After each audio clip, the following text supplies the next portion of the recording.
సగ్గుబియ్యం అండి. ఇది మ్యాక్స్ కర్రపెండలంతోటే తయారవుతది.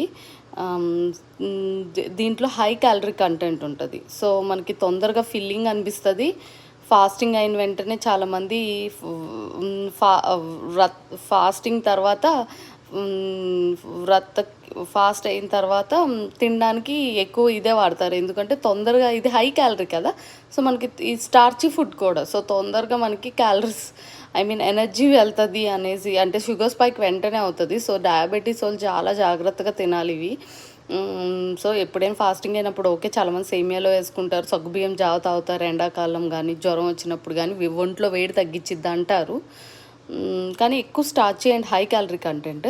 అలా మనం ఇంట్లో చాలా ప్యాకెట్స్ ఎప్పుడైనా తెచ్చుకున్నప్పుడు సేమియాలో వాడదాంలే, లేదు జావ చేసుకుందాం ఎండాకాలంలో వేడి తగ్గినప్పుడు వాడదాం అని తెచ్చుకుంటాం. అవి చాలా స్టాక్ అంటే తెలియక ఒక ఇంట్లో ప్యాకెట్ ఉందని తెలియక ఇంకో ప్యాకెట్ తేవడం అలాగా యాడ్ ఆన్ అయితే అవి అలా ఎప్పుడో సేమియా చేసుకునేదాకా అంటే ఎక్సెస్ ఉన్నాయి అంటే మనం ఇలా చేసుకోవచ్చు. గిన్నెలో మొత్తం వేసేసుకొని మనం దీన్ని కొంతమంది సాబుదానా కిచిడి, ఉప్మా, పోహ అలా చేసుకుంటారు కొంతమంది. వడియాల్లో పెట్టుకోవచ్చు. కానీ అవి కూడా టైం టేకింగ్ ప్రాసెస్. అంటే దోసలు రెగ్యులర్గా వేసుకుంటాం, ఇడ్లీలు రెగ్యులర్గా వేసుకుంటాం. మెత్తగా రావాలంటే ఇవి వేసేసేసి మనం నానబెట్టేసి ఇవి వేసి కడిగేసేసి ఒక్కసారి రిన్స్ చేసి కొద్ది వాటర్లో నానబెట్టి మనం గ్రైండర్లో వేసుకున్నప్పుడు ఇవి కూడా వేసేసుకోవాలి. దాంతోపాటు వేసేసుకుంటే మెత్తగా అయిపోతాయి.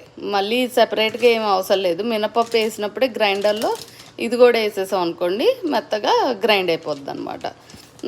అంటే మనకి సాబుదానా పోహా కానీ అవంతా ఒకసారి సరిగ్గా క్లిక్ అవ్వకపోతే పేస్టీగా అయిపోద్దండి. అందుకు మనం ఈ వడియాలు అప్పడాలు పెట్టాలంటే వడియాలు పెట్టాలంటే అప్పడాలు కాదు, వడియాలు పెట్టాలంటే ఎండాకాలం దాకా ఆగాలి.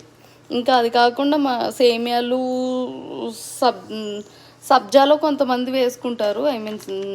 అదే ఫలూడా లాగా సబ్జాలో చలవకి కొద్దిగా వేసుకుంటాం కానీ ఇంత వాడలేం కదా. సో, ఎక్సెస్ ఉన్నప్పుడు మనం దోశల్లో కానీ ఇడ్లీలో కానీ ఒకసారి రిన్స్ ఇచ్చి నానబెట్టుకొని మనం చేసుకోవడం మంచిదన్నమాట.